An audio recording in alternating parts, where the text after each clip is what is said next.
A 27-year-old man sits under the dim light of an interrogation room, his face betraying exhaustion and fear. Captured on the front lines of Ukraine, Dmitry is no longer the soldier he once claimed to be. "I'm not a criminal," he protests, his voice wavering.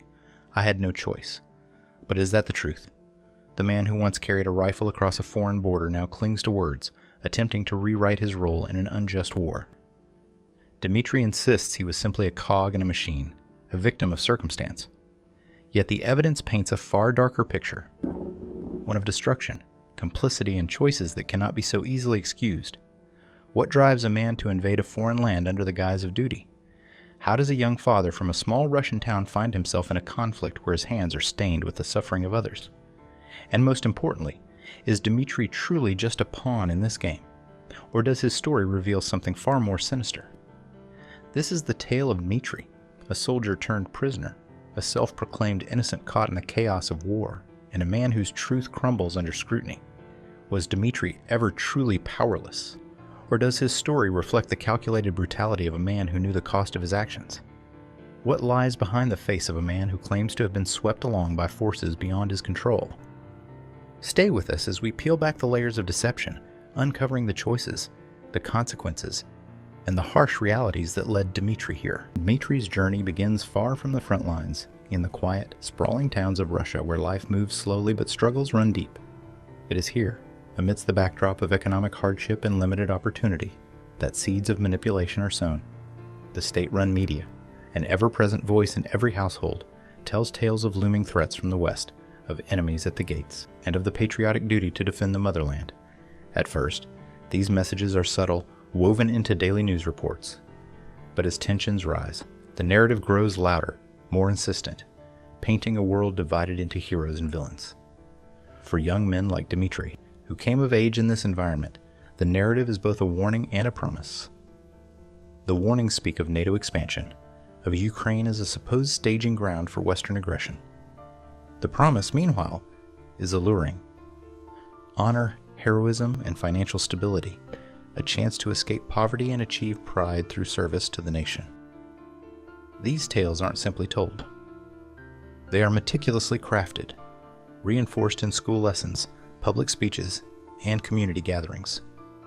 Over time, the line between reality and state-manufactured fiction begins to blur. As the invasion of Ukraine looms, the propaganda machine shifts into overdrive. Nationalistic fervor grips the airwaves, urging citizens to unite against a fabricated enemy. It's no longer enough to believe in the state's narrative. Participation becomes the ultimate proof of loyalty. War, once a distant concept, is now framed as an unavoidable necessity, a test of every citizen's dedication to their country. For Dmitry, the pressure is inescapable. He is caught in a tide that sweeps across Russia, one that transforms ordinary citizens into soldiers under the guise of duty. But it isn't just patriotism that draws young men like Dmitry to the battlefield. For many, the realities of economic hardship play an equally compelling role. For families living paycheck to paycheck, the promise of a steady military salary and the allure of additional benefits are difficult to resist. Recruitment centers become places of opportunity, offering escape from the grinding despair of rural life. Yet, what they fail to mention is the steep cost of this choice. The physical, moral, and emotional toll that accompanies war. The manipulation doesn't stop at economic incentives.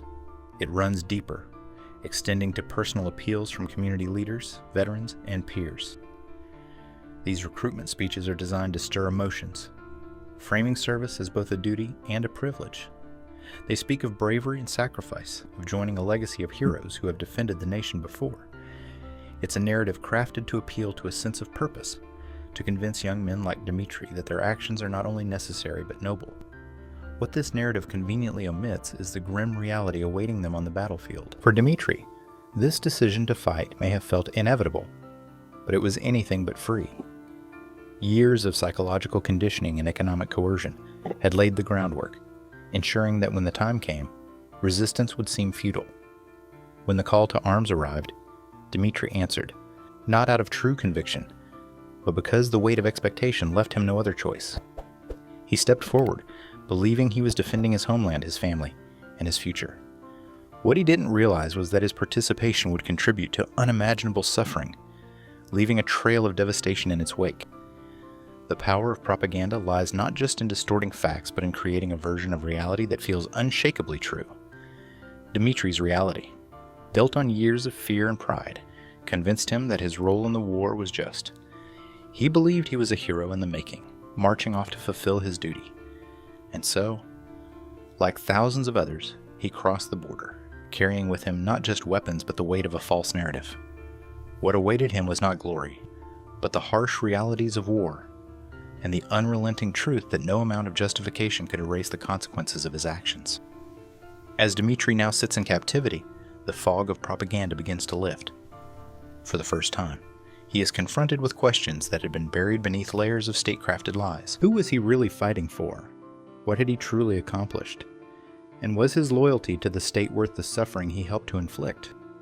These questions, and the answers Dmitry struggles to face, will be central to understanding not just his story, but the system that shaped him and the war that ensnared him. Let us unravel this story further, peeling back the layers of deception to expose the choices, coercion, and consequences that brought Dmitry to this moment. The deeper we delve, the clearer it becomes. Dmitry's journey is not just his own. It's a window into a larger machine, one that turns men into soldiers and soldiers into pawns. Dmitry's story is one of contradictions, a tale where the lines between victim and villain blur with every word he speaks. He insists he had no choice but to fight, yet his actions in Ukraine tell a different story.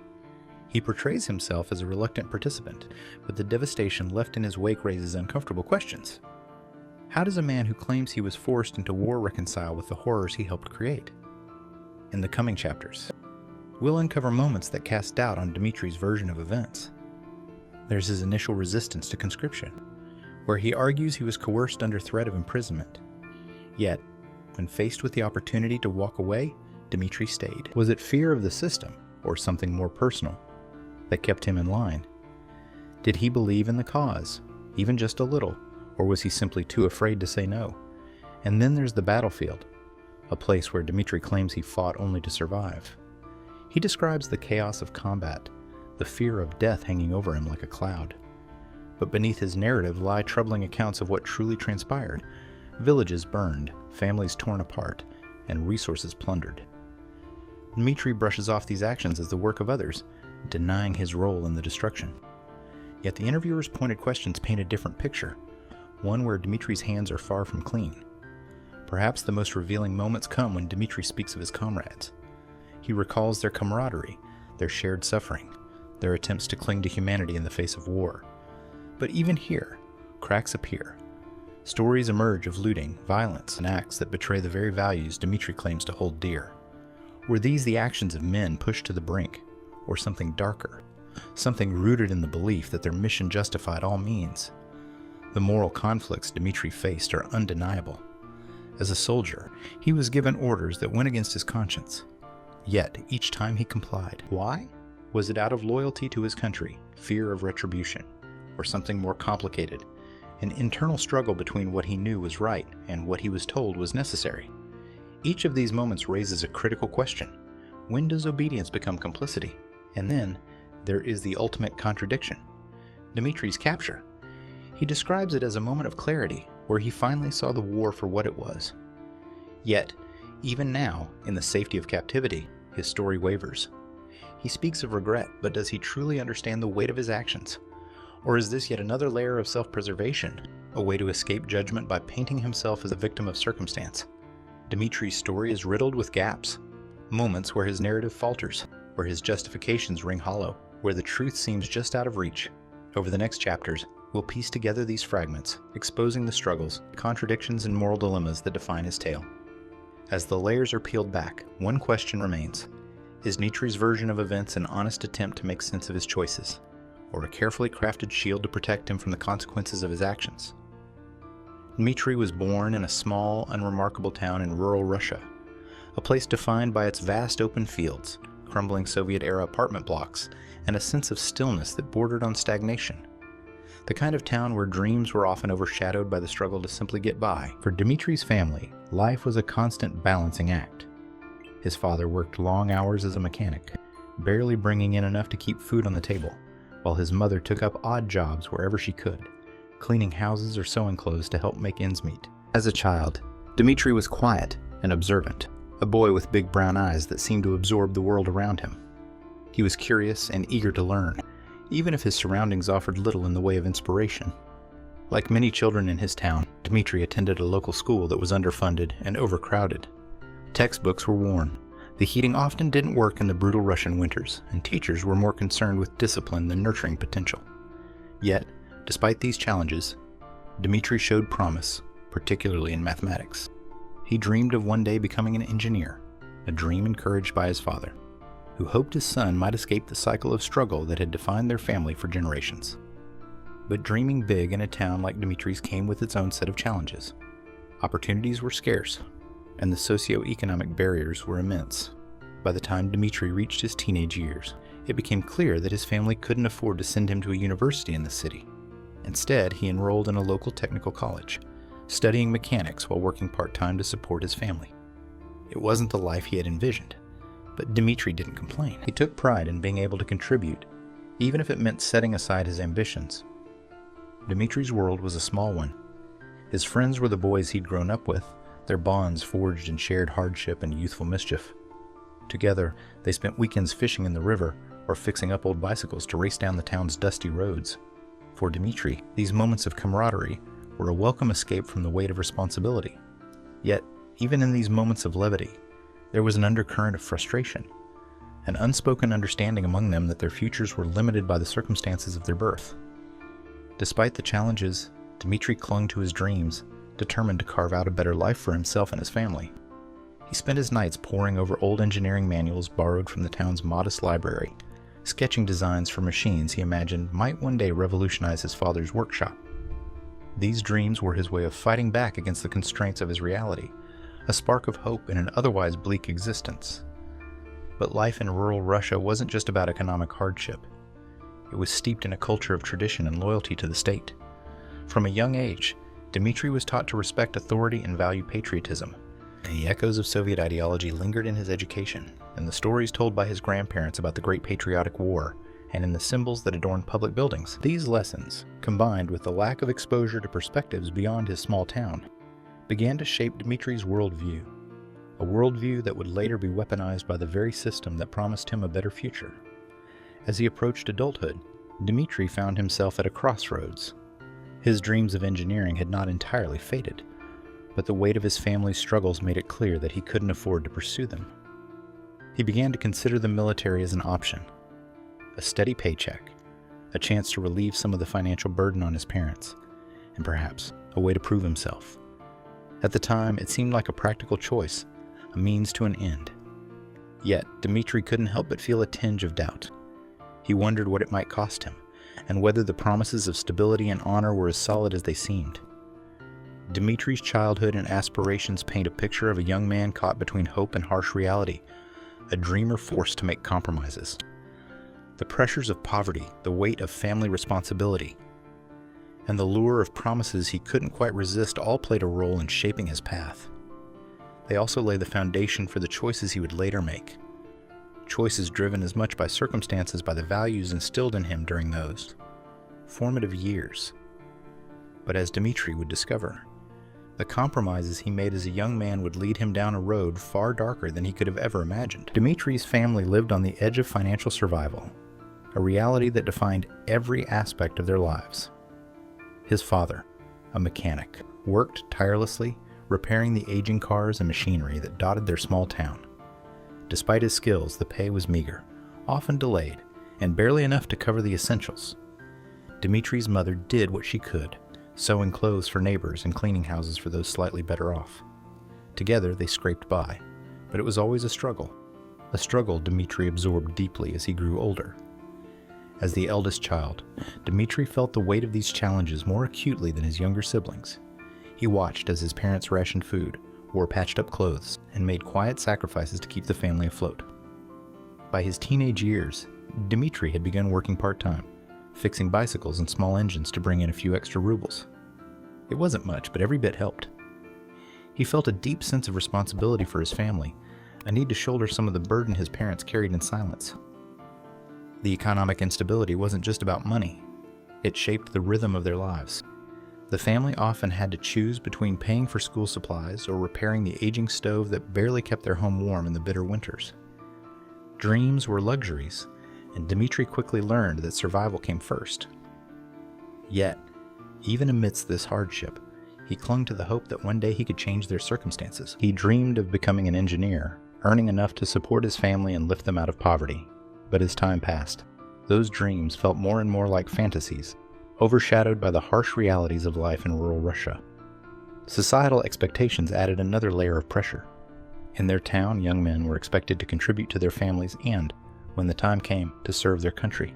For many, the military was seen as a rite of passage, a path that offered steady pay and a sense of purpose, even if it came with great risk. Dmitry's family wasn't immune to these expectations. His father, a man of few words, occasionally spoke of his own time in the army, emphasizing the discipline and camaraderie it had instilled. His mother, however, was less enthusiastic, worrying quietly about what such a path might cost her son. Despite their fears, the economic pressure left them with few alternatives. Dmitry's part-time jobs could only do so much, and the opportunities for stable work in their town were almost non-existent. The factory that had once employed half the town had shuttered years ago, and the few remaining businesses were struggling. The military, with its promise of a steady income and benefits, loomed as the most viable option. Recruiters visited the town regularly, presenting service as an honorable path, a way to provide for one's family while contributing to the nation. They didn't speak of war or danger, focusing instead on the financial stability and respect that came with the uniform. For Dmitry, the decision wasn't easy, but it felt inevitable. He had seen friends and neighbors enlist, some out of patriotism, but most out of necessity. The recruiters' promises of steady pay, housing allowances, and the chance to travel painted a picture of opportunity, even if it was tinged with uncertainty. His family, though hesitant, didn't discourage him. His father's pride and his mother's worry were both evident, but neither voiced outright opposition. In their eyes, it was a chance for Dmitry to build a future, not just for himself, but for all of them. When the conscription notice arrived, Dmitry's path was sealed. He told himself it was the practical choice, the only choice. Yet, beneath the surface, there were doubts, questions about what lay ahead and whether the promises made by the recruiters could be trusted. Still, Dmitry set those doubts aside. He had a family to support, and the weight of that responsibility outweighed his fears. Dmitry's conscription was not just a personal decision. It was the culmination of years of financial struggle and societal expectation. His family's economic instability and the pressures of their community had shaped his path long before the notice arrived. What seemed like a moment of choice was, in reality, the only option left for a young man desperate to provide for those he loved. But as Dmitry would later learn, the path that began as a lifeline for his family would lead him to a place of moral and emotional conflict, one that would change him, and his family, forever. When Dmitry first received the conscription notice, his heart sank. The envelope, stamped with the emblem of the Russian military, felt heavier than it should have in his trembling hands. Inside was the official demand: report to the local recruitment office or face legal consequences. For a moment, Dmitry considered ignoring it. The thought of leaving his family, of stepping into the unknown world of military service, filled him with dread. But in a town where neighbors gossiped and authorities monitored closely, defiance was a dangerous choice. At first, Dmitry tried to find a way out.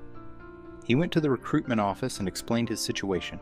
He was the primary earner for his family, his parents depended on him, and his younger siblings needed him at home. The recruiter, a stoic man in a crisp uniform, listened politely but dismissed Dmitry's concerns with practiced ease. "Everyone has responsibilities, Dmitry," he said. "Serving your country is the ultimate responsibility. Don't you want to protect your family and your homeland?" Dmitry left the office feeling defeated but not yet resigned. He had heard stories of others in his town who had managed to avoid service, some through bribes and others by faking medical conditions. But Dmitry's family didn't have the money for such options, and he doubted he could pull off a convincing lie. Still, he hesitated, delaying his response to the summons as long as he could. It wasn't long before the pressure began to mount. Recruiters showed up at his home, their polite tone giving way to veiled threats. "You understand the consequences of non-compliance, don't you?" one of them asked, handing Dmitry a pamphlet outlining the fines and prison sentences for draft evasion. His father, overhearing the conversation, urged Dmitry to comply. "It's better to go willingly," he said, his voice heavy with resignation. At least then you'll be in control. But Dmitry wasn't convinced. He watched as some of his friends received similar notices and tried to resist. One by one, they were visited by recruiters, fined, or even detained. Word spread quickly of a neighbor who had been taken away in the middle of the night for refusing to report. The message was clear. The state would not tolerate defiance. As the days passed, Dmitry began to feel trapped. The recruiters didn't stop at threats. They also dangled incentives, promises of financial stability and benefits that seemed almost too good to be true. "You'll have a steady paycheck," one recruiter said. "Enough to help your family. And when your service is done, you'll have opportunities. Education, housing, a future."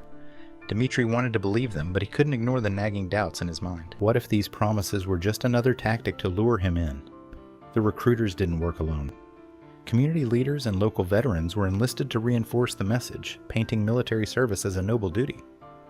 At town meetings, speakers praised the bravery of those who had already enlisted, framing them as protectors of the nation. The speeches were filled with patriotic fervor, designed to stir emotions and quash dissent.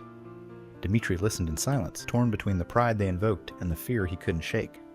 What finally broke Dmitry's resistance wasn't the threats or the promises. It was the weight of his family's situation. The recruiters knew how to target his vulnerability, reminding him again and again of what his service could mean for those he loved. "Your parents raised you to be strong," one of them said during a visit to his home. "This is your chance to repay them." The guilt was overwhelming. Dmitry couldn't bear the thought of his family suffering because of his refusal. In the end, Dmitry reported to the recruitment office, not because he believed in the cause, but because the alternative seemed worse.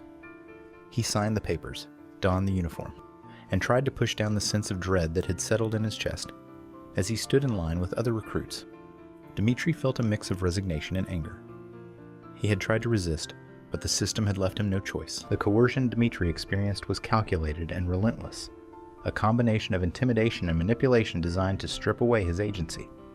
He entered the military not as a willing participant, but as a young man cornered by a system that preyed on his fears and responsibilities. Yet, as Dmitry would later discover, the cost of compliance was far greater than he could have imagined. The promises of financial rewards and stability would pale in comparison to the moral and emotional toll of what lay ahead. The moment Dmitry crossed the border into Ukraine, the weight of his decision crashed down on him. The military convoy, a line of armored vehicles kicking up clouds of dust, snaked its way into unfamiliar territory. For weeks, Dmitry had been preparing for this deployment, or so he thought. But no amount of training could have prepared him for what he was about to witness. As the convoy rolled into a small village, Dmitry's first impression was silence, a deep, eerie quiet that hung heavy in the air. The streets were empty, the houses scarred by bullet holes and shell blasts. Windows were shattered, doors hung askew, and the occasional plume of smoke rose in the distance. What struck Dmitry most wasn't the destruction itself, but the absence of life. It was as though the village had been abandoned overnight, leaving behind only the remnants of what had once been a vibrant community. The soldiers disembarked, and Dmitry followed orders to secure the area. His boots crunched on the rubble-strewn ground as he moved cautiously down the main street, his rifle held tightly against his chest. He could feel his heart pounding, his senses heightened by the tension that seemed to radiate from his comrades. They exchanged quick, nervous glances, their training overshadowed by the sheer unpredictability of what lay ahead. The first night in Ukraine was sleepless. The soldiers set up a temporary camp on the outskirts of the village, using an abandoned building as shelter. Dmitry sat with his back against the cold, crumbling wall, his rifle within arm's reach. The distant sounds of artillery fire punctuated the darkness, each explosion a grim reminder of the conflict unfolding around them. Some of the older soldiers, veterans of previous campaigns, seemed unfazed, chatting quietly as they smoked. But Dmitry couldn't shake the sense of unease that gnawed at him. He couldn't help but wonder if the quiet was a warning, if danger was just waiting to descend. The following day, Dmitry's unit was ordered to patrol the area and secure supplies. What he encountered during those patrols left a deep mark on him. Burned-out vehicles littered the roads, their twisted frames a testament to the intensity of the fighting. Fields that had once been used to grow crops were now pockmarked with craters, the soil turned to ash. And then there were the buildings. Homes, schools, and businesses reduced to rubble. The destruction was total, indiscriminate, and overwhelming.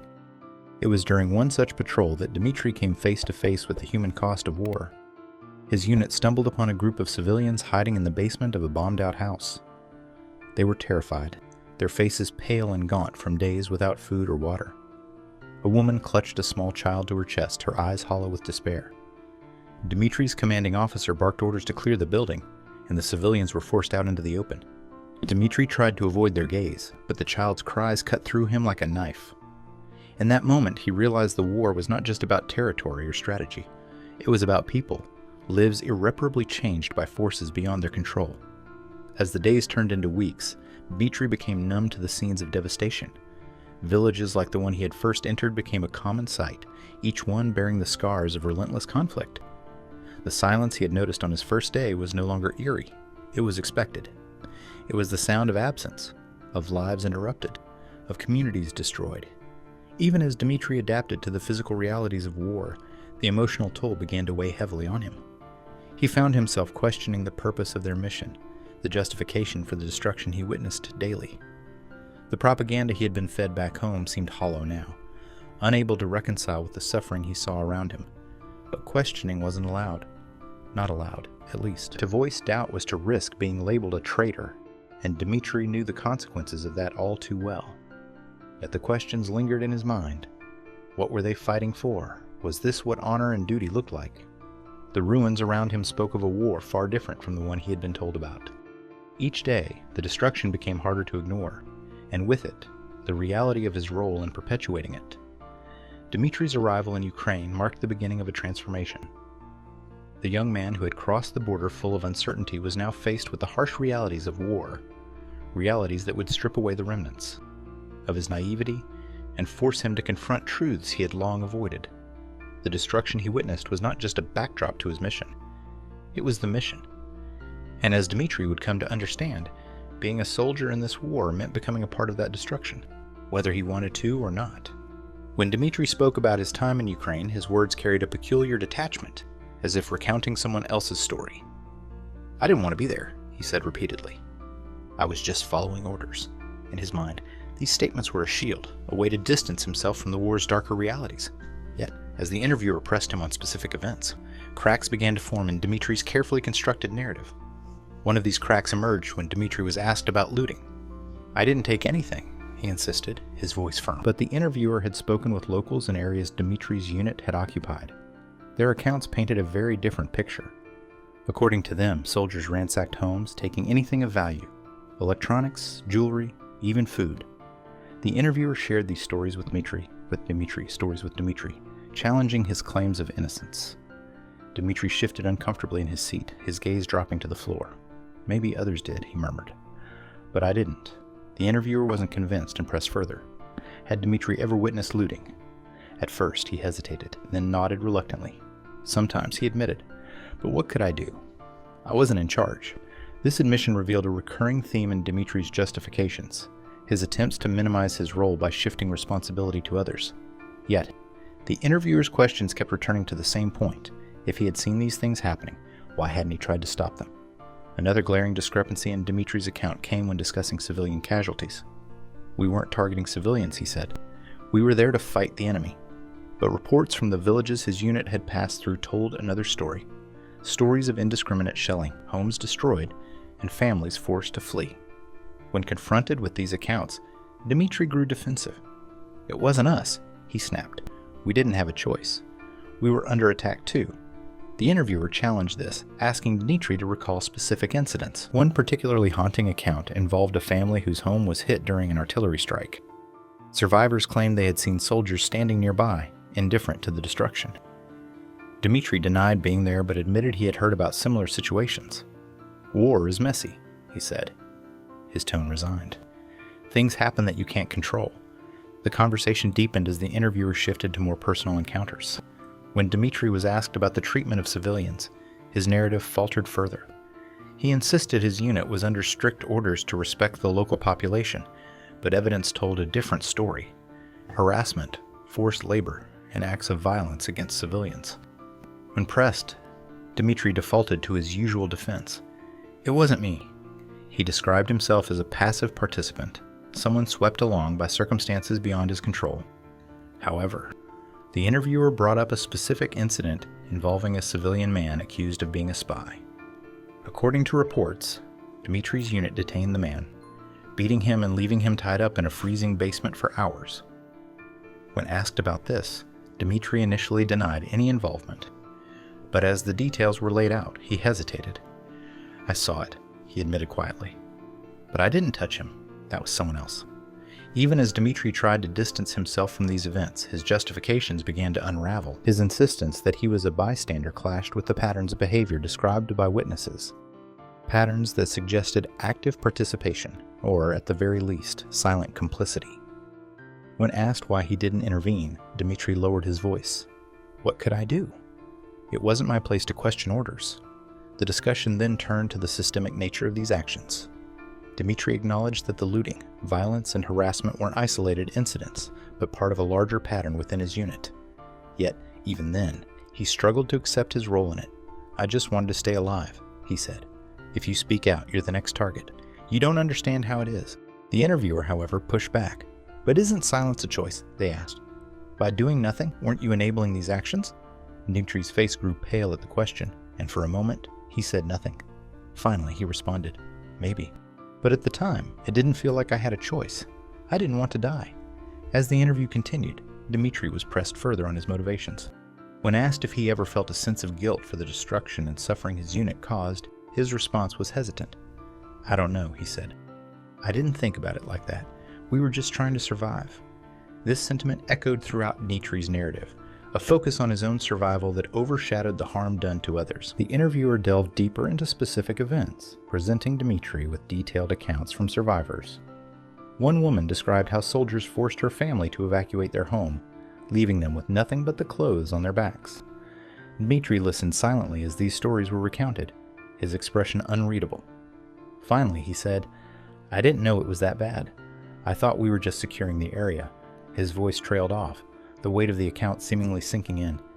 Toward the end of the interview, Dmitry was asked if he regretted anything. His response was measured. "I regret being there at all," he said. "I regret that this war ever started." But when pressed about his specific actions, Dmitry hesitated. "I don't know," he said. "I didn't want to do those things, but I couldn't stop them either." The gap between Dmitry's justifications and the evidence of his actions widened with each exchange.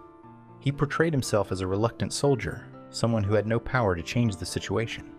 Yet the stories from the ground painted a more complex picture, one where Dmitry's passivity, and at times his compliance, contributed to the suffering of others.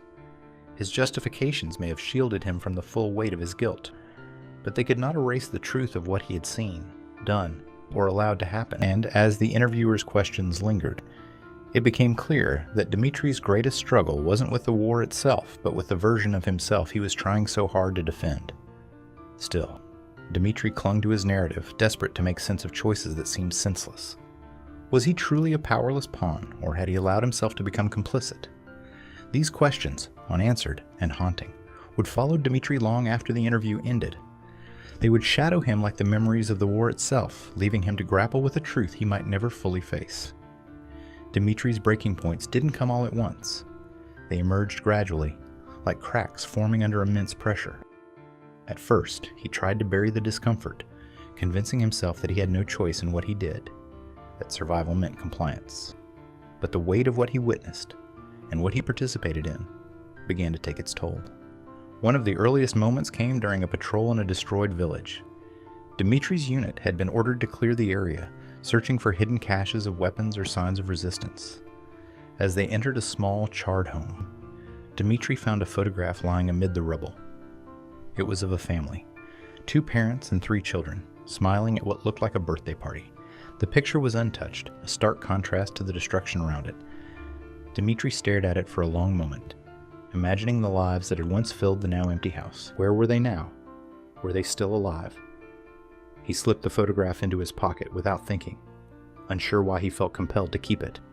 Later, he would find himself staring at the photo during quiet moments, wondering how he had become part of the devastation it represented. As the days passed, more moments like this began to accumulate. During one operation, Dmitry's unit came across an elderly man refusing to leave his home. The man shouted at the soldiers, calling them invaders, demanding they leave his village. Dmitry's commanding officer, irritated by the delay, struck the man across the face and ordered the soldiers to drag him outside. Dmitry obeyed, grabbing the man under the arm and pulling him toward the door. The old man's protests cut through him, but he said nothing. That night, Dmitry couldn't sleep. The man's words replayed in his mind. "You're no soldier. You're a thief.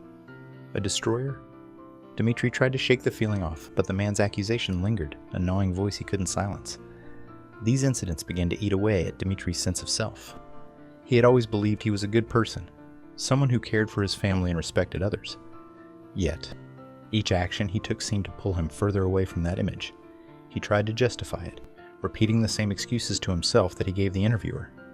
"I had no choice. I was following orders." But the more he repeated these phrases, the emptier they felt. The dissonance between his actions and his self-perception grew, leaving him unsure of who he was becoming. The real breaking point came during a mission to secure a school that had been converted into a temporary shelter by local civilians. Dmitry's unit was ordered to clear the building, forcing the families inside to leave.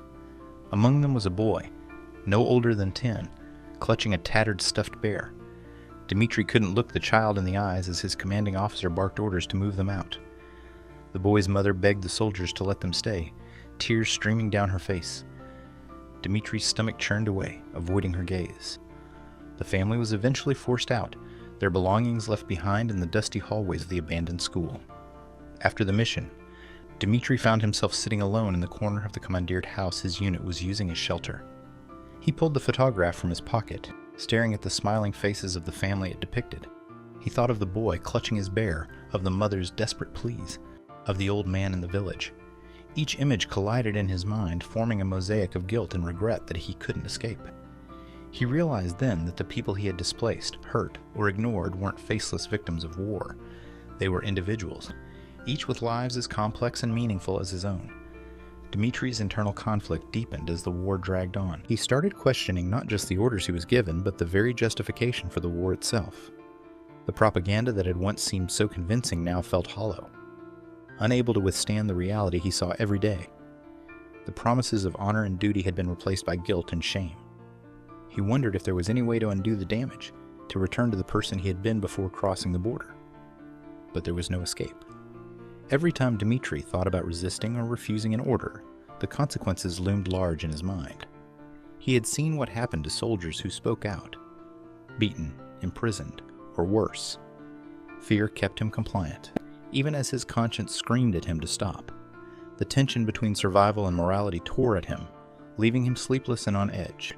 Dmitry's breaking points weren't moments of dramatic rebellion. They were quiet, internal collapses that left him questioning everything he believed.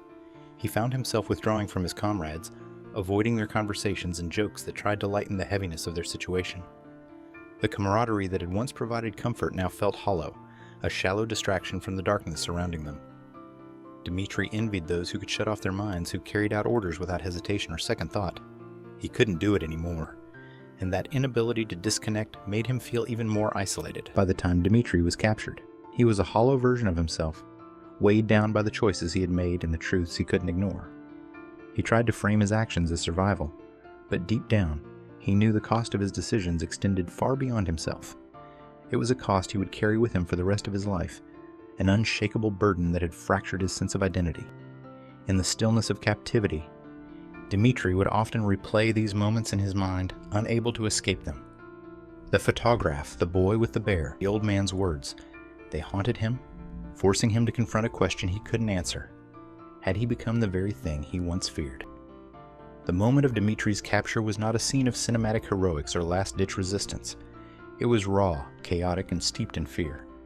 His unit had been stationed near the outskirts of a ruined village, tasked with holding a position that had become increasingly untenable. Supplies were dwindling, morale was non-existent, and the relentless artillery fire from Ukrainian forces had reduced their defensive position to rubble. Dmitry knew the situation was dire, but he clung to the faint hope that reinforcements might arrive. They didn't. The morning of the capture began with a deafening barrage that shook the ground beneath him. Dmitry crouched in a shallow trench, clutching his rifle as the explosions drew closer. The sharp crack of gunfire echoed in the distance, mingling with the panicked shouts of his comrades. Some screamed for orders, others simply screamed. Dmitry glanced around and saw fear etched into every face. He wasn't alone in his terror, but that offered little comfort. As the shelling ceased, there was an eerie silence. Dmitry's ears rang from the noise, but his instincts told him that the quiet was a prelude to something worse. Moments later, he heard it. The unmistakable sound of vehicles approaching. Ukrainian forces were closing in. Dmitry's commanding officer barked orders to hold the line, but the desperation in his voice betrayed his lack of confidence. Some soldiers obeyed, taking positions and readying their weapons. Others began to retreat, abandoning their posts in a frenzy of self-preservation. Dmitry's hands trembled as he gripped his rifle. He had never been in a situation like this, where the inevitability of defeat loomed so large. The thought of fighting back felt futile. What was the point? They were outnumbered, outgunned, and surrounded. For the first time, Dmitry allowed himself to consider surrender. It was a thought that filled him with shame, but the alternative, dying in a hopeless battle, seemed far worse. The decision was made for him when a Ukrainian soldier appeared at the edge of the trench, his weapon trained on Dmitry. "Drop your gun," the soldier shouted, his voice firm but not cruel. Dmitry froze, his mind racing. He could see more soldiers behind the first, their weapons raised and their expressions tense. Slowly, he let his rifle fall to the ground, raising his hands in a gesture of submission. Around him, other members of his unit were doing the same. The resistance had crumbled, and the war, at least for Dmitry, was over. The next few moments blurred together. Dmitry was pulled from the trench and searched for weapons or hidden explosives. His hands were bound tightly with plastic zip ties, the edges cutting into his skin. He didn't resist, barely registering the sharp pain as he was led away from the battlefield. His heart pounded in his chest, but it wasn't just fear. It was relief. He was alive. For now, that was enough. Dmitry's first impressions of captivity were shaped by uncertainty. He and the other prisoners were herded into the back of a military truck, their eyes blindfolded to prevent them from seeing their surroundings. The air inside was thick with the smell of sweat and dirt, and the sound of heavy breathing filled the silence. No one spoke. Dmitry's mind raced with questions. Where were they being taken? What would happen to them? Would they be treated humanely, or would this be the beginning of something far worse? After what felt like hours, the truck came to a stop. Dmitry was roughly pulled to his feet and guided out into the open air. The blindfold was removed, and for the first time, he saw where he was. A makeshift holding area surrounded by barbed wire and guarded by armed soldiers. Other prisoners were already there, sitting on the ground with their hands still bound. Some looked defiant, their eyes darting around as if searching for an escape. Others, like Dmitry, looked defeated, their shoulders slumped and their gazes fixed on the dirt. The Ukrainian soldiers barked orders in a language Dmitry didn't fully understand, motioning for the prisoners to sit. Dmitry obeyed, lowering himself onto the cold, hard ground. He studied the faces of the guards, trying to gauge their intentions. They seemed calm, almost indifferent as they moved among the prisoners. It wasn't the brutality he had feared, but it wasn't reassuring either. He realized he was now entirely at their mercy. The first night in captivity was the longest of Dmitry's life. The prisoners were given a small ration of water and bread, enough to stave off hunger but far from satisfying. They were kept in an open area under the watchful eyes of the guards who rotated in shifts throughout the night. Dmitry lay on the ground, staring up at the stars, his mind replaying the events of the day. He thought about the choices he had made, the orders he had followed, and the people he had harmed. For the first time, he allowed himself to question everything, not just the war, but himself. As dawn broke, Dmitry felt a strange sense of clarity. He was no longer a soldier, no longer bound by orders or propaganda. For the first time in months, he was simply Dmitry, a man, a prisoner, and perhaps, in his own mind, a survivor. But with that clarity came the weight of what lay ahead. Captivity might have spared his life, but it would not free him from the truths he now had to face. The interview began in an unassuming room, its plain walls and bare furnishings offering no comfort or distraction. Dmitry sat across from the interviewer, his posture tense but his expression carefully neutral. The initial questions were routine: his name, rank, and details of his capture. Dmitry answered them with a practiced monotone, offering little beyond what was explicitly asked. But the interviewer was patient, their strategy clear. Start simple, then dig deeper. "Why did you join the military, Dmitry?" the interviewer asked, their voice calm but deliberate. Dmitry shifted in his seat, his gaze momentarily dropping to the table. "I didn't have a choice," he said. "It was either join or face punishment. I had a family to think about." The interviewer nodded, jotting down notes before continuing. So, you're saying it was purely out of necessity? No belief in the cause? No sense of duty? Dmitry hesitated before replying. They told us we were defending our homeland, but I didn't really think about it. I just did what I was told. The interviewer leaned forward slightly, their tone sharpening. Defending your homeland? By invading someone else's? Help me understand that logic, Dmitry. The question hung in the air, and Dmitry's carefully constructed facade showed its first crack. We were told Ukraine was a threat, he said quietly, that they were working with the West against us. I believed it then. And now, the interviewer pressed. Dmitry didn't answer immediately. His jaw tightened, and for a moment, it seemed he might not answer at all. Finally, he said, Now, I don't know what to believe. This moment of uncertainty became the interviewer's entry point. Let's talk about what you did while you were there, they said, their voice measured but firm. You've said you were just following orders. Is that how you explain what happened in the villages your unit occupied? Dmitry's eyes flicked upward, meeting the interviewer's gaze for the first time. What do you mean? He asked, his tone defensive. The interviewer didn't flinch. I mean the looting, the destruction, the way civilians were treated. Were those orders too? I didn't do any of that, Dmitry said quickly, his words tumbling out in a rush. Maybe others did, but not me. The interviewer raised an eyebrow, their expression skeptical. So you're saying you never took part in looting? Never saw it happening? Dmitry hesitated, his silence betraying him. I saw it, he admitted, but I didn't participate. Why didn't you stop it? The interviewer asked pointedly. Dmitry's hands tightened into fists on the table. I couldn't, he said. If I said anything, it would have been me they came after. You don't understand what it's like. Help me understand then, the interviewer replied. Because from where I'm sitting, silence looks a lot like complicity. The room grew heavy with tension. Dmitry opened his mouth to respond, then closed it again, his thoughts visibly churning. The interviewer let the silence linger before speaking again. Let's talk about the civilians. You've said you followed orders, but what about when those orders hurt innocent people? What about the family forced out of their home? The old man your unit beat in the village. I didn't touch him, Dmitry said quickly, his voice rising. I just helped move him. That was it. But you saw it happen. The interviewer countered. You saw what your unit was doing, and you stayed. Why? Dmitry looked away, his voice barely a whisper. What was I supposed to do? Disobey. They would have killed me. The interviewer's expression softened slightly, but their tone remained firm. So, your survival came at the cost of their suffering.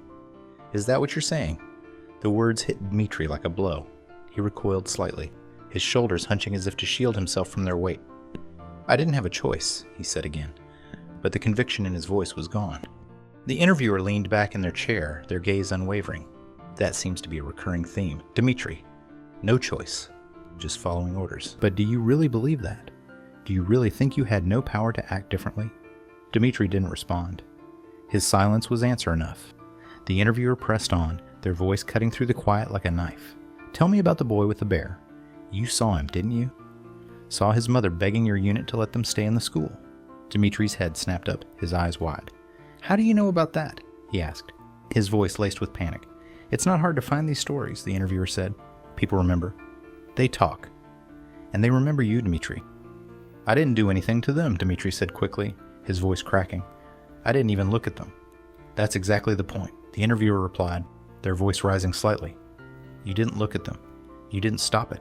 You turned away. The room fell silent again, the weight of the conversation pressing down on both of them. Dmitry's breathing was shallow, his hands trembling slightly as they rested on the table. The interviewer watched him carefully, their expression unreadable. Finally, the interviewer spoke again, their tone softer but no less probing. Dmitry, do you believe you're a good person?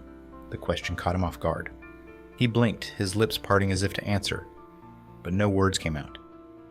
The interviewer didn't rush him, waiting as he struggled to find his voice. I don't know anymore, Dmitry said finally, his voice barely above a whisper. The interviewer didn't let up. What would the boy with the bear think? Or the mother who begged your unit to show compassion? Would they think you're a good person?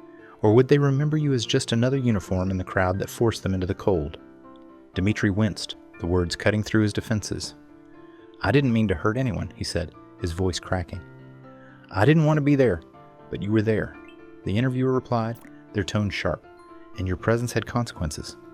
Whether you pulled the trigger or turned a blind eye, you were part of what happened. Tears welled in Dmitry's eyes as he stared at the table, unable to meet the interviewer's gaze. The silence stretched on, heavy and unrelenting. Finally, the interviewer leaned back, their voice calm but resolute. The truth, Dmitry, is that war doesn't care about intentions. It's actions that leave scars, on those you hurt and on yourself. And until you face the truth, you'll never find peace. Dmitry said nothing, his face etched with anguish. The room fell quiet once more, leaving him to sit with the weight of his choices and the undeniable truth he could no longer escape. Dmitry's moral reckoning began not with a single moment, but with a slow, relentless unraveling of the story he had been telling himself. He had clung to the idea that he was a passive participant, a soldier swept up in circumstances beyond his control. But as the interviewer probed deeper, pointing out the cracks in his narrative, Dmitry was forced to confront the uncomfortable truth. His silence, his obedience, and his inaction were all choices, and they carried consequences. One of the pivotal moments in Dmitry's reckoning came during the interviewer's questions about the looting. Dmitry had denied participating in it, insisting he had never taken anything from the homes his unit ransacked. But when pressed, his story began to shift. "I didn't take anything valuable," he admitted. "Maybe some food. But I was hungry. We all were." The interviewer didn't let this slide. "And the families whose food you took, what were they supposed to eat?" Dmitry flinched, the question landing like a blow. "I didn't think about that," he muttered. "I just did what I had to." The cracks widened further when the interviewer brought up the incident with the old man in the village. Dmitry had already admitted to helping drag the man from his home, but the interviewer pushed for more details. "You said your officer struck him. What did you do when that happened?" Dmitry hesitated, his hands clenching into fists. "Nothing. I just stood there." "Why?" the interviewer asked. "Did you agree with what your officer did? Did you think the man deserved it?" "No." Dmitry's response was immediate, almost desperate. "I didn't think it was right, but what was I supposed to do? Speak out. They would have turned on me." "So, you chose to stay silent," the interviewer said, their voice steady but pointed. "And in doing so, you allowed it to happen. Do you see that?" Dmitry didn't answer, but the truth was written across his face. His silence in that moment hadn't protected the old man. It had made him complicit in his suffering. Another breaking point came when the conversation turned to the family and the school. Dmitry had tried to minimize his role, claiming he had merely followed orders to clear the building. But as the interviewer described the family's desperation, the mother's pleading, the boy clutching his bear, Dmitry's composure began to crumble. "I didn't hurt them," he said, his voice trembling. "I didn't lay a hand on them. But you didn't help them either," the interviewer countered. "You stood there and watched as they were forced out. Do you think that makes you innocent?" "I didn't know what to do," Dmitry said, his voice breaking. "I couldn't stop it. If I had tried, I would have been punished. Maybe worse." The interviewer leaned forward, their gaze unwavering. "So, you chose to protect yourself. But in doing so, you made a choice, one that left them to suffer. Do you understand that?" Tears welled in Dmitry's eyes as he nodded, the weight of the interviewer's words sinking in. "I didn't want to hurt anyone," he said, his voice barely above a whisper. "I didn't want to be part of this. And yet, you were," the interviewer said gently. "You were part of it."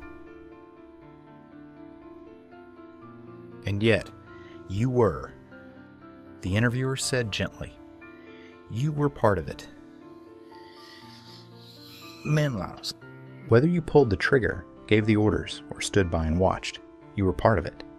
As the conversation continued, Dmitry's defenses fell away entirely. He admitted to moments he had tried to suppress, times when he could have spoken out, could have acted differently, but chose not to out of fear or self-preservation. He spoke about the night his unit burned a warehouse to prevent its supplies from falling into enemy hands, knowing full well it contained food and medicine for the local population. "I didn't light the fire," he said, his voice cracking. "But I didn't stop it either. I just let it happen." "Do you regret that?" the interviewer asked. "Yes," Dmitry said, the word escaping like a sigh. "I regret all of it." The interviewer nodded but didn't relent. "Regret is easy, Dmitry," It's what comes after that's hard. Have you thought about what it means to take responsibility for your actions? To own the choices you made? Dmitry's response was hesitant, filled with uncertainty. I don't know how, he admitted. I don't know where to start. The interviewer paused, letting the silence settle before speaking again. Start by being honest, with yourself, with others. Stop hiding behind the story that you had no choice. You had choices, Dmitry. They weren't easy ones, but they were there. And the sooner you accept that, the sooner you can begin to make amends. Dmitry's head dropped, his shoulders shaking as the weight of his guilt overwhelmed him. He didn't try to argue or deny it anymore. The truth was undeniable. His silence, his compliance, his fear. They had all contributed to the suffering of others. And while he couldn't undo the past, he could no longer hide from it. The interviewer continued. Think about the lives affected by your decisions. The old man, the family, and the school. The people who had to rebuild their lives with nothing left. What would you say to them now? Dmitry's voice was barely audible. I'd say, I'm sorry. I don't know if it would mean anything, but I'd say I'm sorry. The room fell silent for a moment, the weight of his words hanging between them. Finally, the interviewer spoke again, their voice calm but resolute. Sorry is a start, Dmitry, but it's not enough. What matters is what you do with this truth now. The truth about who you were, and who you want to be. In the stillness that followed, Dmitry took a deep breath and looked up at the interviewer. His face was pale, his eyes rimmed with tears, but there was a flicker of something else, acceptance, perhaps, or the faintest hint of resolve. I'll try, he said, his voice raw but steady. I don't know if it will ever be enough, but I'll try. The interviewer met his gaze, offering neither comfort nor condemnation. That's a start, they said simply. And for Dmitry, it was the first step in a journey he would carry for the rest of his life. A journey toward understanding, accountability, and perhaps, someday, redemption. The propaganda machine that shaped Dmitry's beliefs was not an overnight creation. It was a meticulously crafted system, embedded into his daily life from an early age. In his small Russian town, where access to alternative perspectives was limited, the state-controlled media was a constant presence. It wasn't just the evening news, it was the radio broadcasts, school curricula, and even the casual conversations that reinforced the same narrative.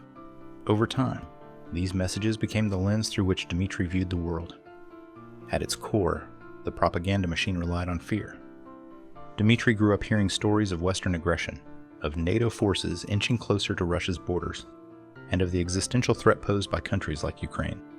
These stories weren't presented as opinions. They were portrayed as undeniable facts. The news anchors spoke with authority, their tone measured but urgent, warning of foreign conspiracies and enemies at the gates. For Dmitry and others in his community, questioning these narratives wasn't just unlikely. It felt impossible. The propaganda was also deeply patriotic. Dmitry was taught from a young age that Russia was a country under siege, surrounded by adversaries who envied its strength and resources. This narrative painted Russia as both a victim and a hero, a nation that had triumphed over adversity in the past and would do so again, but only if its people stood united. Historical events, especially the Soviet Union's role in World War II, were emphasized in school lessons and public commemorations. Dmitry remembered his teachers speaking reverently about the sacrifices made by Russian soldiers, the courage of ordinary citizens, and the importance of defending the motherland. These lessons were reinforced through films, books, and celebrations that glorified the military and portrayed service as the ultimate act of loyalty. Economic conditions also played a role in shaping Dmitry's beliefs.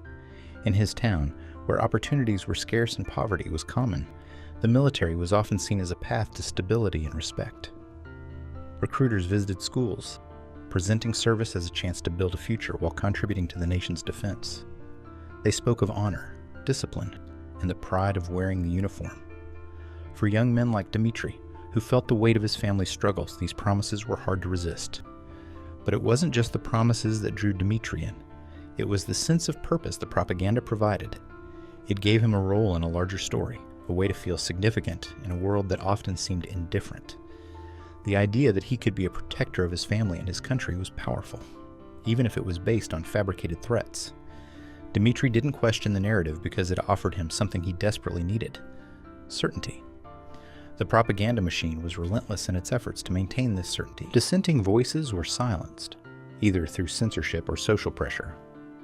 Dmitry remembered hearing about journalists and activists who challenged the government's narrative, only to disappear from public life. Friends and neighbors who expressed skepticism were quickly labeled as traitors or fools, creating a culture where conformity was not just encouraged but enforced. In this environment, even the seeds of doubt struggled to take root. One of the most effective tools of the propaganda machine was its ability to personalize the narrative.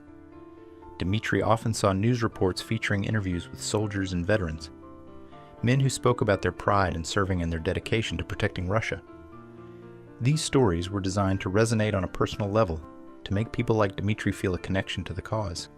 He remembered one particular segment about a young soldier who had died in the line of duty.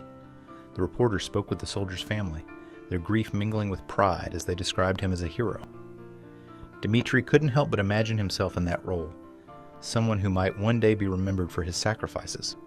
But propaganda didn't just shape what Dmitry believed. It shaped what he didn't see. The narratives he consumed were carefully curated, omitting anything that might challenge the official version of events.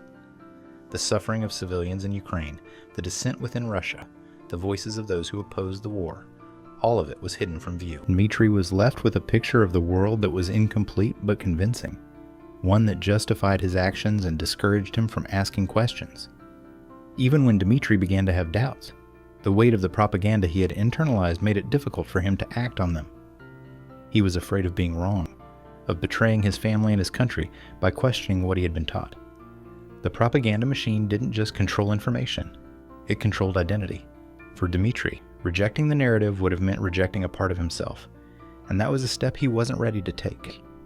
It wasn't until Dmitry was captured and exposed to a broader perspective that he began to see the cracks in the narrative. For the first time, he was confronted with the voices and experiences of those who had suffered because of the war, voices that had been silenced or dismissed in his world. It was a painful realization, one that forced him to confront not just the lies he had been told, but the lies he had believed. The propaganda machine had shaped his choices, but it was Dmitry who had acted on them. And as he sat in that stark room, recounting his story to the interviewer, he began to understand the depth of its influence and the cost of breaking free from it. The human toll of war was something Dmitry struggled to fully comprehend, even as he recounted his experiences to the interviewer. For him, the events he witnessed were often reduced to tasks, missions, or orders followed. His detachment served as a barrier, protecting him from the weight of the destruction and suffering around him. But for the Ukrainian civilians whose lives were uprooted by the conflict, there was no such shield. The interviewer began with a simple question. Do you think about the people affected by your actions? Dmitry hesitated, his gaze fixed on the table. I didn't know them, he said quietly. I wasn't there to hurt anyone. I just did what I was told. The interviewer nodded but didn't let him off the hook. Let's talk about that family in the school, they said, their tone measured but firm. You remember the boy with the bear, don't you? Dmitry's shoulders tensed. I didn't touch them, he replied defensively. I didn't hurt them. No, but you watched as your unit forced them out, the interviewer countered. Do you know what happened to them after that? Dmitry shook his head, his expression guarded. No, he said. We cleared the building, and they left. That was it. That wasn't it, the interviewer said sharply. They paused, then continued, their voice softer but no less pointed. The family was forced to walk for miles in freezing temperatures, carrying what little they could. They eventually found shelter in another village, but not before the mother developed frostbite on her feet. She couldn't walk for weeks. The boy. He stopped speaking altogether. Dmitry's face paled, his lips pressing into a thin line. He didn't respond, but the shift in his demeanor was unmistakable. The interviewer let the silence linger before asking, Does that sound like just following orders to you? The conversation turned to another incident, one Dmitry had tried to dismiss earlier in the interview. His unit had occupied a small village, using it as a temporary base. The soldiers had taken food and supplies from the local homes, leaving the villagers with almost nothing. We didn't take much, Dmitry had said at the time. Just what we needed to survive. But the interviewer pressed him again. Do you know what happened to those villagers after you left? Dmitry shook his head. I didn't think about it, he admitted. The interviewer's expression hardened. One of the homes you looted belonged to an elderly couple. They were left with no food and no firewood. The husband tried to chop wood in the snow to keep his wife warm, but he collapsed and died of a heart attack. She was found days later, barely alive. Dmitry's jaw clenched, and he looked away, his breathing shallow. The interviewer's voice softened, but their words didn't lose their edge. You didn't light the fire. You didn't swing the axe. but your actions set those events in motion. Do you understand that? Dmitry's voice was barely audible. I didn't mean for that to happen, he said. Intentions don't matter to the people who suffer, the interviewer replied. For them, it doesn't matter if you were just following orders. All they see is the uniform, the rifle, and the consequences. The interviewer then brought up a story Dmitry hadn't mentioned. A bombing that had destroyed half of a village. You were there when your unit shelled that area, weren't you? They asked. Dmitry nodded slowly. I didn't fire the mortars, he said. I just kept watch. The interviewer's gaze bore into him. Do you remember the woman who lived there? She was 7 months pregnant. The explosion killed her husband and left her buried under the rubble for hours. She lost her baby that day. When she was pulled out, she asked one question. Why? What do you think she'd say if she were sitting here right now? Dmitry's hands trembled on the table. His voice cracked as he spoke. I don't know, he said. I didn't want any of this. I didn't ask for it. No one asks for war, Dmitry, the interviewer said, their voice heavy with emotion. But it doesn't just happen. It's carried out by people. People like you. The interviewer shifted gears, asking Dmitry to recall his time spent guarding checkpoints. Do you remember the man with the suitcase? They asked. The one who begged to pass through so he could get medicine for his wife? Dmitry blinked, clearly startled by the specificity of the question. I think so, he said hesitantly. He wasn't allowed through. The interviewer nodded. No, he wasn't. And his wife died that night. Do you think about him, Dmitry? Do you think about the people who were turned away, who died because you and your unit followed orders? I didn't know, Dmitry said, his voice breaking. I didn't know what would happen. But you didn't ask, the interviewer replied. You didn't think about what your actions meant for the people on the other side of them. Dmitry shifted uncomfortably. I didn't know them, he said again, almost as if trying to convince himself. The interviewer leaned forward, their voice firm. And that's the problem, isn't it? You didn't know them? You didn't care to know them. Because if you had, you might not have been able to stand by and do nothing. The stark contrast between Dmitry's detachment and the lived experiences of the civilians was undeniable. For him, war had been a series of orders and survival decisions, moments he tried to compartmentalize and forget. But for the civilians, each action carried devastating consequences. Consequences that lingered long after Dmitry and his unit had moved on. By the end of the conversation, Dmitry's composure had crumbled. He sat in silence, his head bowed, as the weight of the interviewer's words pressed down on him. The human toll of war was no longer an abstract concept. It was faces, names, and stories that would haunt him for the rest of his life. For Dmitry, the war was no longer just about orders or survival. It was about people he could no longer pretend didn't exist. When the interviewer turned the conversation toward Dmitry's family, the weight of the war shifted in a way he hadn't fully anticipated. Up until now, his thoughts had been consumed by survival, by the orders he followed, and the guilt he tried to suppress. But the mention of his parents and siblings brought a different kind of reckoning, one that forced him to confront how his actions in Ukraine might ripple. Back to the people he cared about most. Tell me about your family, the interviewer began. Dmitry hesitated, his hands fidgeting on the table. They're simple people, he said. My father works in a repair shop, fixing cars. My mother takes care of the house and sews to make extra money. I have 2 younger sisters. They're still in school. The interviewer nodded, their tone steady but pressing. Do they know where you are now? They asked gently. Dmitry's shoulders slumped. I don't think so, he admitted. I was captured weeks ago, and I doubt they've heard anything. They probably think I'm dead. The room fell silent for a moment before the interviewer leaned forward. How do you think they'll feel when they learn the truth? Not just about your capture, but about what you've done here. Dmitry stiffened, his expression shifting from sorrow to unease. I don't know, he said, his voice low. They won't understand. They'll think I'm a failure, or worse, a monster. Why would they think that? The interviewer asked, their tone calm but probing. Because of what people will say, Dmitry replied, his words tumbling out quickly now, tinged with panic. In my town, they see soldiers as heroes. If they know I surrendered, if they hear about what happened here, they'll be ashamed of me. My father especially. He always talked about loyalty, about honor. He won't be able to look at me. The interviewer tilted their head slightly. What about your actions, Dmitry? The looting, the civilians displaced, the lives upended. Do you think your family would be proud of those choices? Dmitry's face fell, his hands gripping the edge of the table. I didn't want to do those things, he said quickly. I didn't have a choice. The interviewer's voice softened but didn't lose its edge. What about your sisters? When they hear about the war, about the destruction, the suffering, Do you think they'll see their brother as a hero or as someone who contributed to it? Dmitry's breath hitched, and he looked away, unable to meet the interviewer's gaze. He thought about his sisters, their laughter, their innocence. The idea of them learning the truth about what he had done made his chest tighten. "I don't know what they'll think," he admitted, his voice cracking. "Maybe they'll hate me." The interviewer let that sink in before continuing. "Your family will have to live with your legacy, Dmitry. The people in your town, your neighbors, they'll talk about you. Maybe they'll believe the propaganda, call you a traitor for surrendering. Or maybe they'll hear about what happened here and see you as a symbol of what this war has done to all of you." Dmitry's voice cracked as he spoke. "I didn't want any of it. No one asks for war," the interviewer replied. "But war doesn't just affect the people on the battlefield. It affects everyone connected to it. Your family, your neighbors, even your future children. They'll grow up carrying your story, whatever it ends up being.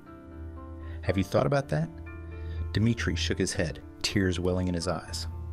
"I didn't think this far ahead," he said. "I was just trying to survive. Survival isn't the only thing that matters," the interviewer said firmly. "Legacy matters. What you leave behind matters.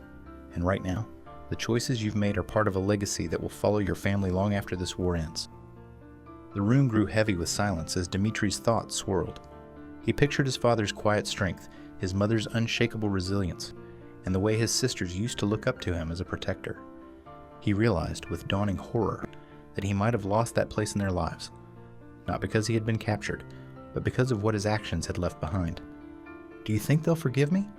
Dmitry asked finally, his voice trembling. The interviewer met his gaze.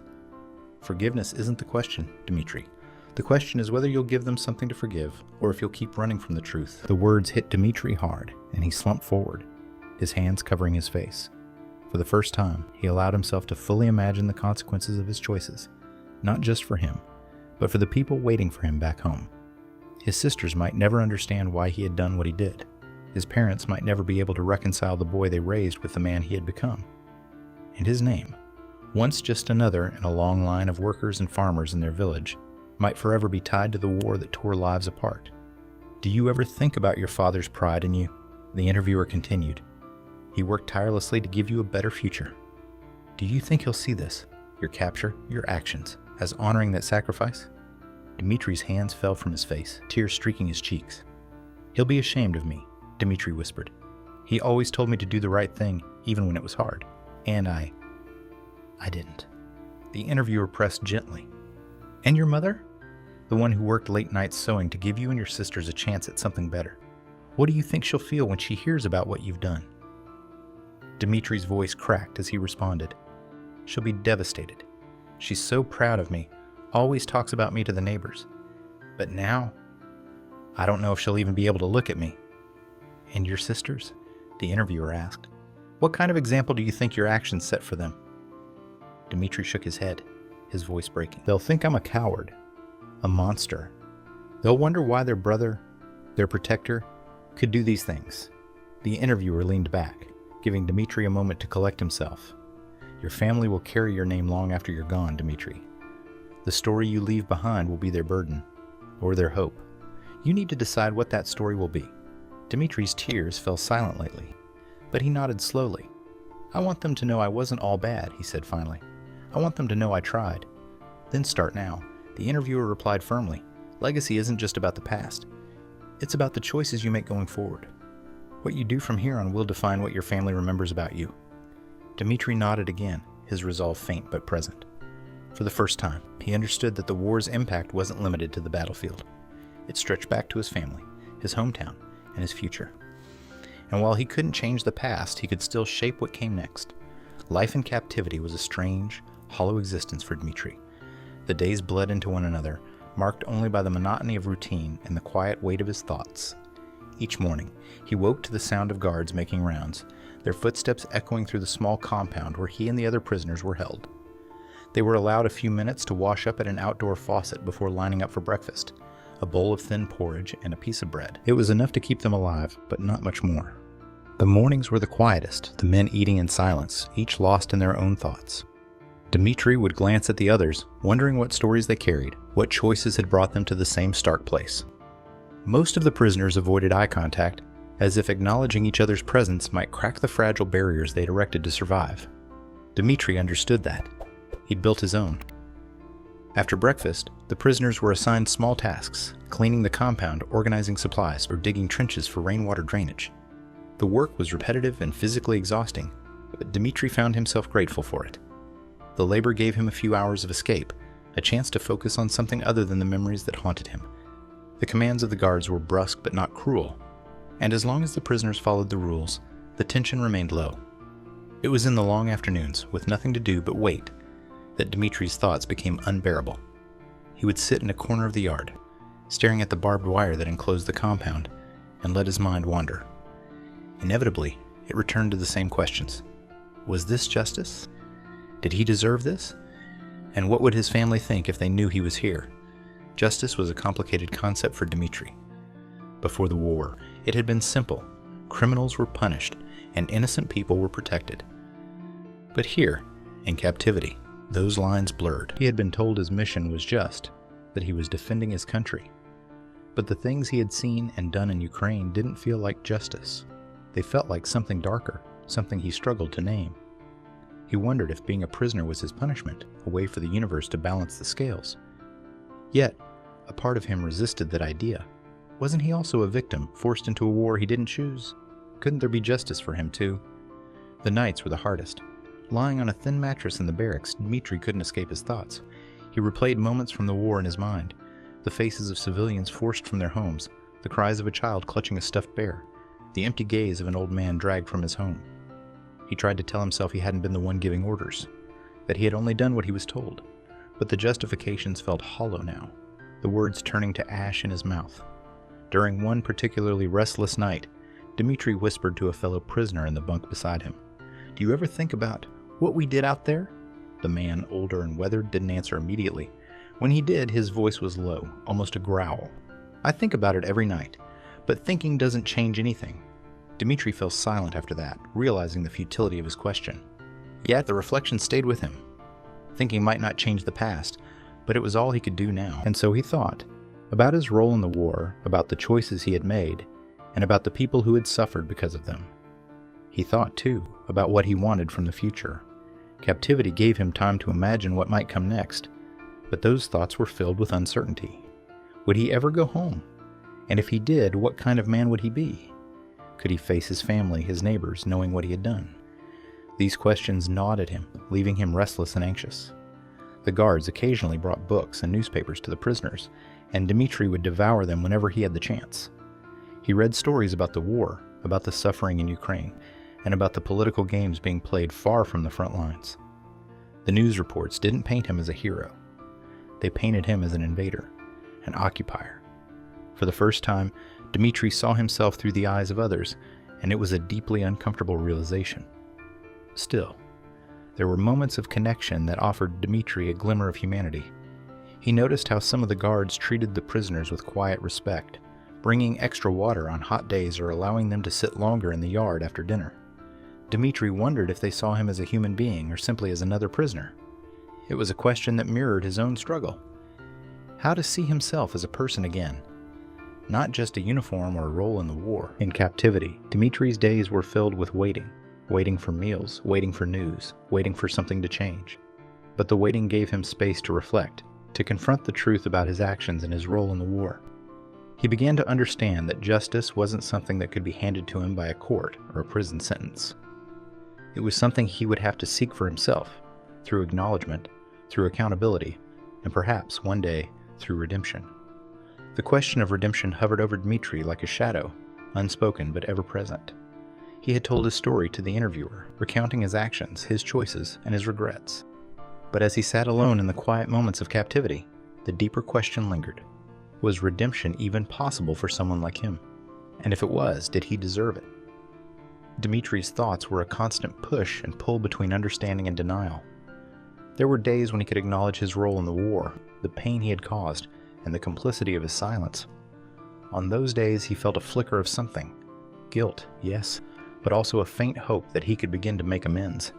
He would imagine writing letters to the families who had suffered, or standing in front of a tribunal and telling the whole truth, no matter the cost. He even considered what it might mean to dedicate the rest of his life to helping rebuild what had been destroyed. These thoughts gave him a sense of direction, a fragile roadmap to something better. But then there were the other days, The days when the weight of his guilt felt too heavy to bear, when denial offered a tempting escape. On those days, Dmitry told himself the same things he had clung to during the war, that he had no choice, that he was just following orders, that the blame belonged to his superiors, not to him. He would rehearse these justifications in his mind, as if repeating them enough times might make them true. But deep down, he knew they were lies, and it was this knowledge, the gap between his justifications and the truth, that tormented him the most. The interviewer's words echoed in his mind.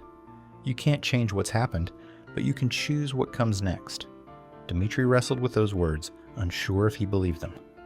Choosing what came next sounded simple, but it required something he wasn't sure he had: the courage to face the truth without flinching.